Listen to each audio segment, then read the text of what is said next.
چراغ جلتا رہا، چراغ جلتا رہا، جو قافلہ تھا رواں وہ قافلہ ہے رواں، سفر بنو کے سنا، سنا کے ساتھ اذاں، بریدہ سر کی صدائیں فضا میں پھیل گئیں، دریچوں آنگن و گلیوں میں تپتے صحرا سے زمین و عرش خلا۔ اور بانیان کی یہ صف عذاب بچھائی ہوئی جس مقصد کے لیے بچھائی ہے، اللہ رب العزت اس کو اپنی بارگاہ میں قبول اور منظور فرمائے، اور ان بانیان کو صحت و سلامتی عطا فرمائے، ان کے رزق میں اضافہ فرمائے۔ آپ لوگ ایک چھوٹی سی زحمت کر کے تھوڑا سا اس طرف اگر سامنے کی طرف آ جائیں، جو پیچھے لوگ بیٹھے ہیں زیادی صاحب آگے آ جائیں، اس طرف آگے آ جائیں۔ محمد و آل محمد کی ذات پہ بلند تر صلوات۔ اللہم صلی علی محمد و آل محمد وعجل فرجہم۔ بار دیگر بلند تر صلوات۔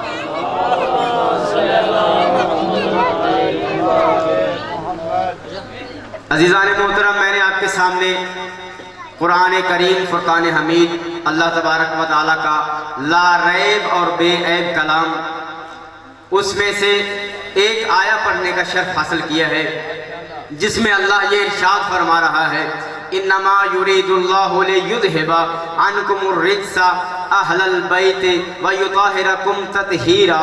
اے اہل بیت پیغمبر، اللہ کا یہ ارادہ ہے کہ وہ آپ سے رجس کو، پلیدگی کو، نجاست کو دور رکھے، اس طریقے سے جیسے اسے دور رکھنے کا حق ہے۔ بس کچھ منٹ کے لیے زحمت دینی آپ کو، توجہات میری طرف مبذول رہیں۔ حدیث قصا کا حکم تھا، لیکن وہ وقت کی نزاکت ایسی کہ حدیث قصا کی تلاوت نہیں ہو سکی، لیکن میں چند منٹ جو یہاں نوکری دوں گا آپ کو حدیث قصا سناتا ہوں۔ اللہ نے فرمایا یہ آیت جو ہے، کوئی تفسیر اٹھا کے دیکھ لیں، شیعہ تفسیر ہو یا سنی تفسیر ہو، کسی مذہب کی کسی فرقے کی تفسیر ہو، اٹھا کے دیکھ لیں، اس آیت کا شان نزول صرف اور صرف تمام تفسیروں میں ایک ہی ہے، اور وہ ہے جناب سیدہ کا گھر۔ اس آیت کا شان نزول وہ ہے جناب فاطمہ زہرا سلام اللہ علیہا کا گھر۔